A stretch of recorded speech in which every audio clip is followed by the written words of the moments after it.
नमस्कार दोस्तों, स्वागत है आपका हमारे इस YouTube channel learn with Lakhan में।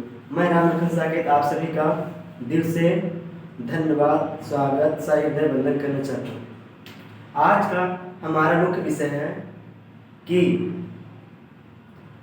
CSIR नेट एवं UGC नेट में क्या अंतर है। जाहिर सी बात है, आप सभी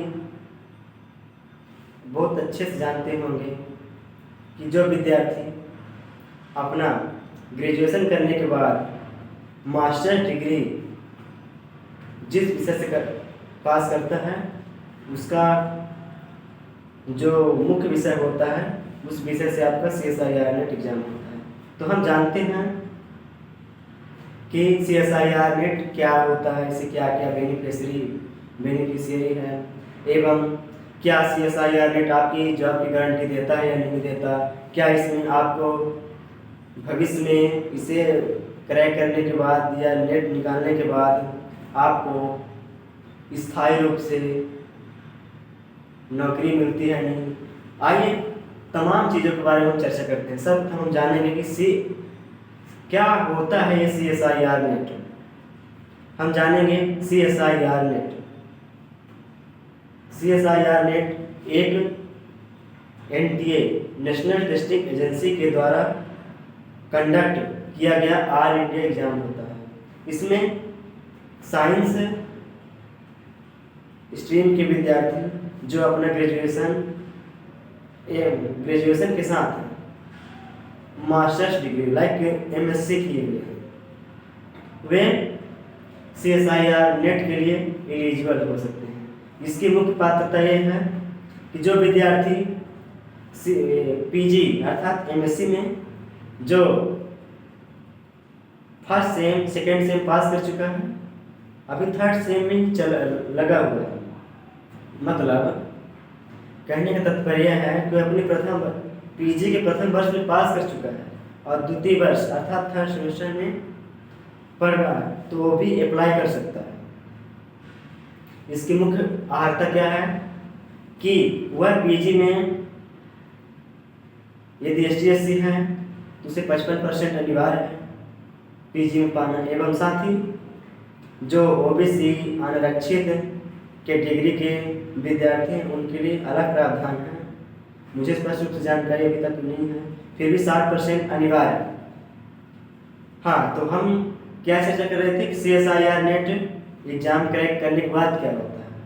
देखिए, CSIR नेट एक ऐसा एग्जाम होता है जो आपको आपकी जॉब की गारंटी नहीं देता है। यह एक क्वालिफाइंग पेपर है।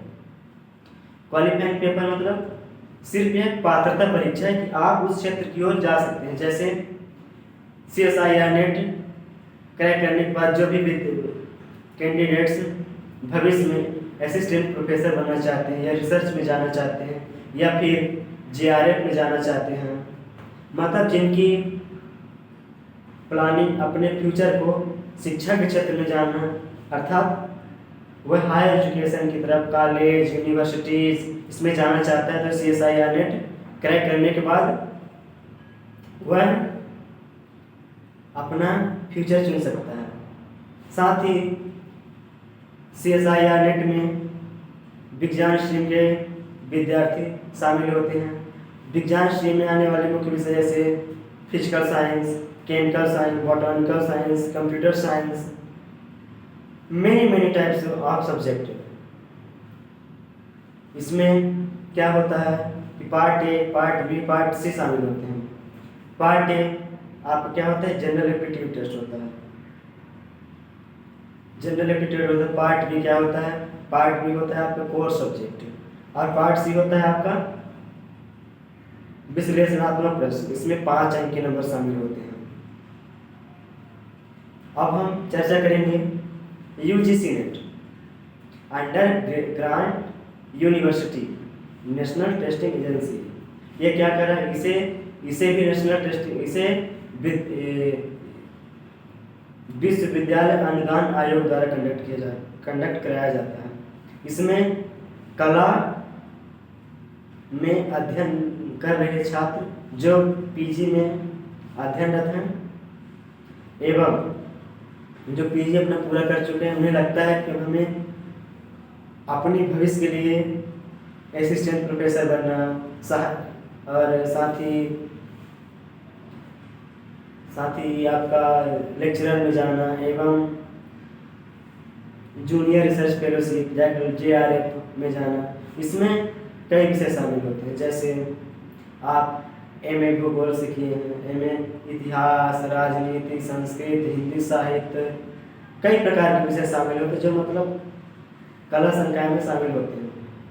और साथ ही मुख्य आकर्षक बात यह है कि यह UGC नेट होता है आपका 12 संकाय के विद्यार्थियों के लिए भी बहुत लाभदायक है। मतलब UGC नेट जो होता है उसमें कला संकाय से लेकर के आपके 12 संकाय तक के विद्यार्थी भी अप्लाई कर सकते हैं। इसमें यदि आपकी हाई रैंक आती है तो आपको JRF मिलेगा। जैसे JRF पता है आप सभी को, जॉइंट रिसर्च फेलोशिप। आपको PhD करने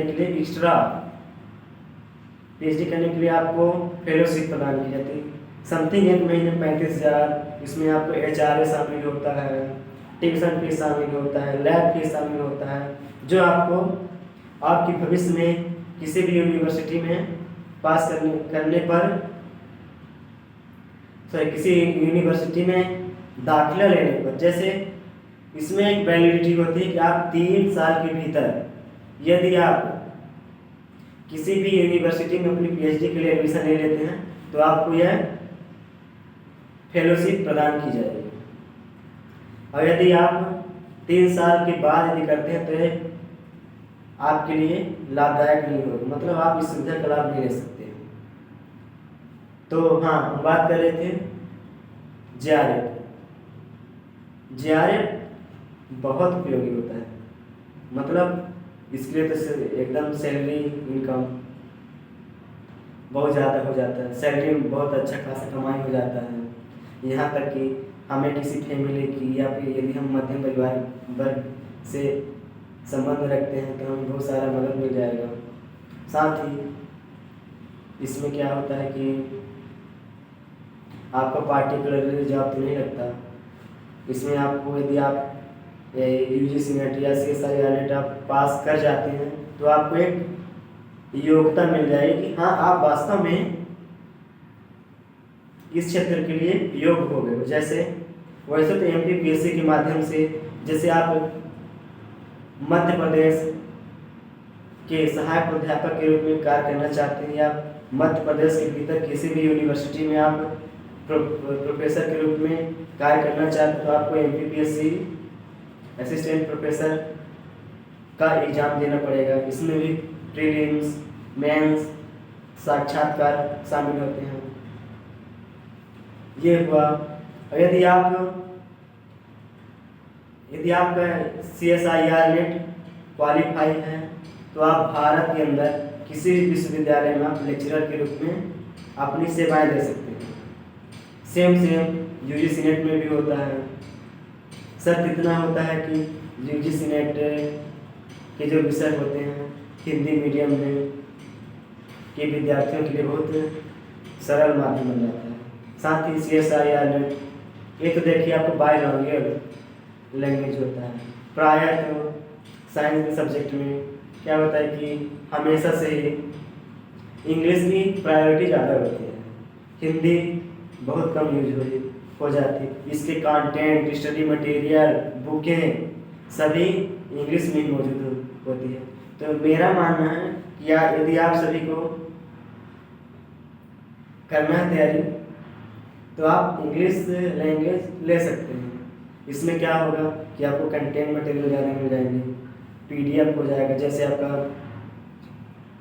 जैसे आपका स्टडी मटेरियल हो गया, बुकलेट हो गया, पेपर हो गया, सभी इंग्लिश मीडियम में उपलब्ध होते हैं। तो इसमें आपको बेहतर ज्ञान प्राप्त हो सकता है एवं साथ ही आपकी भाषाएं मजबूत हो सकती है और आप इसी तरह मेहनत करके आप CSIR नेट के थ्रू आगे अपनी जॉब के लिए एलिजिबल हो सकते हैं। धन्यवाद। आप